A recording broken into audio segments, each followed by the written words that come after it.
Oke, selamat datang kembali di pembelajaran daring kita. Nah, untuk video pembelajaran kali ini kita akan membahas satu siklus di dalam siklus akuntansi yang namanya adalah jurnal penutup ya, atau biasanya disebut juga dengan yang namanya closing entry journal.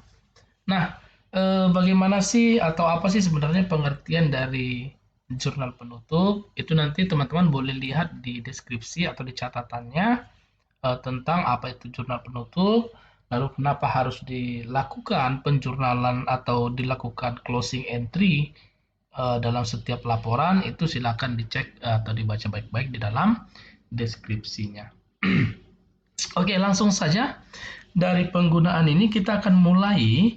Jadi di dalam jurnal penutup itu ada beberapa akun yang akan dilakukan pembuatan jurnal penutup, akan dimasukkan dalam ikhtisar laba rugi ya teman-teman ya. Nah, yang pertama cara membuat closing entry untuk pendapatan. Nah, di sini pertama kita masukkan nih akun pendapatannya.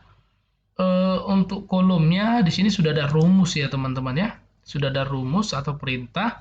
Nah, untuk rumus ini sendiri, apa sebenarnya perintahnya, konsepnya seperti apa, itu nanti bisa teman-teman lihat di playlist di dalam video pembelajaran jurnal umum. Nah, situ ada penjelasan tentang apa sih fungsi-fungsi dari setiap rumus yang ada di kolom keterangan ini. Oke, langsung saja kita mulai untuk menutup akun pendapatan. Di sini kita boleh masukkan dulu ya untuk pendapatannya 411. Nah, jadi setelah masuk pendapatannya, nilainya dari mana kita ambil? Nah, nilainya kita bisa ambil dari laporan keuangan, boleh sebenarnya ya. Sebenarnya itu sudah ada lengkap ya, ini dia. Jadi kalau sudah kita boleh langsung tekan enter ya teman-teman ya. Jadi begitu kita klik kita langsung boleh tekan enter. Langsung enter. Maaf di sini tadi ada ya, sama dengan baru buka laporan keuangan, lalu klik pada sel di laporan keuangan ini, kita enter. Nah, sehingga nanti sini sudah masuk. Oke. Nah, yang berikutnya setelah itu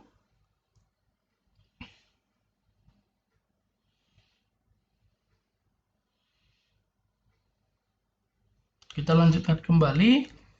Kita akan masukkan ke dalam ikhtisar laba rugi. Nah, untuk ikhtisar laba rugi itu kita cek dulu ya, kodenya ada berapa. Kodenya adalah 312.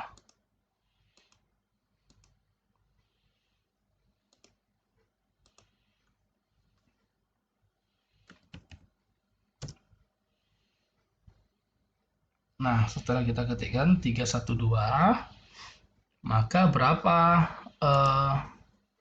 nilai dari ikhtisar atau saldo dari ikhtisar laba ruginya itu sebesar pendapatan.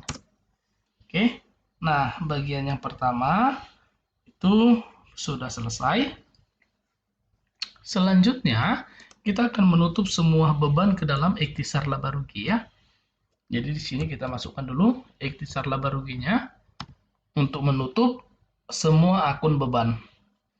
Nah, berapa nilainya kita masih belum bisa bahas tentang nilai dari ikhtisar laba rugi untuk beban. Jadi di sini kita ambil dulu nilai bebannya. Nah,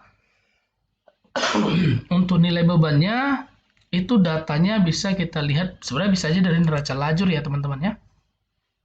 Laporan keuangan juga ada. Oke. Nah, itu mulai dari 511 sampai 515. 511 sampai 515 itulah akun yang harus kita tutup untuk bagian pendapatan. 511, 512, 513, 514, dan 515. Nah, itu semuanya beban yang ada tadi ya. Berapa nilai masing-masingnya? Nah, ini kan beban ini sekarang kita mau tutup ke kredit ya. Maka di sini kita bisa ambil nilai dari laporannya.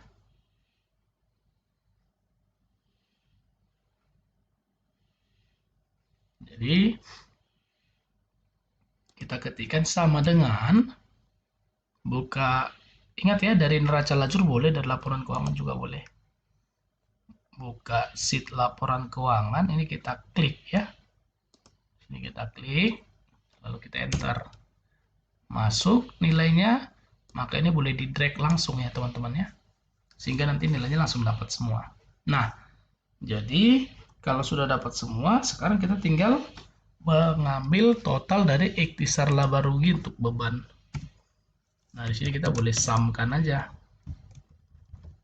Sum, lalu silakan diblok semua nilai dari beban. Enter, tutup kurung, enter. Yang terakhir, kita akan closing entry di bagian laba rugi itu sendiri. Nah, untuk laba rugi itu sendiri memang ini sedikit lebih berbeda ya teman-teman ya untuk datanya. Kenapa kita katakan di sini dia sedikit berbeda? Karena cara penutupannya itu juga nanti pasti berbeda. Oke, cara penutupannya nanti berbeda. Jika laba, maka akun ikhtisar laba rugi yang didebitkan dan modalnya atau akun modal itu yang dikreditkan. Namun apabila rugi, maka akun modal itu yang didebit, sedangkan ikhtisar laba ruginya yang dikreditkan. Nah, berhubung dari transaksi kita yang sudah kita buat pada video-video sebelumnya juga, ini ini menampilkan bahwa perusahaan tersebut mendapatkan laba, berarti di sini yang kita debitkan adalah ikhtisar laba ruginya. Nah, di dalamnya adalah modal yang dikreditkan. Nah, jadi di sini kita bisa ketikkan modal itu 311. Berapa nilainya? Nilainya itu adalah sebesar nilai dari keuntungan atau laba yang bisa kita lihat baik dari neraca lajur ataupun laporan keuangan. Jadi kita bisa tinggal masukkan sama dengan buka laporan keuangan ataupun neraca lajur sama saja. Nah, di situ ada laba. Ini dia. Enter. Inilah sebesar inilah laba yang mau kita closing entry kan. Dia akan masuk ke dalam modal.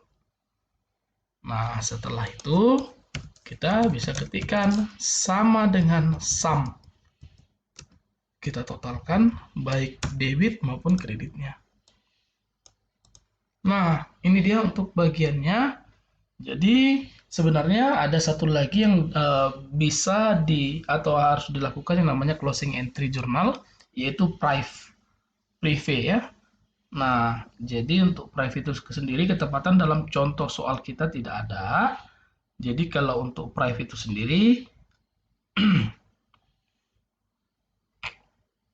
itu bisa kita buat modal yang didebitkan adalah modal, prive-nya nanti dikreditkan. Kira-kira seperti itu ya teman-teman ya. Nah, inilah kira-kira cara untuk membuat sebuah jurnal penutup. Jadi ingat baik-baik bahwa jurnal penutup itu adalah jurnal yang dibuat pada akhir periode akuntansi untuk menutup akun-akun nominal sementara. Nah, jadi dengan penutupan atau dengan dilakukannya closing entry ini sendiri, saldo akun-akun tersebut akan menjadi nol kembali pada awal periode atau periode berikutnya ya teman-teman ya. Nah, itu dia kira-kira untuk video pembelajaran kita tentang jurnal penutup. Semoga video pembelajaran kali ini bermanfaat bagi kita semuanya. Terima kasih.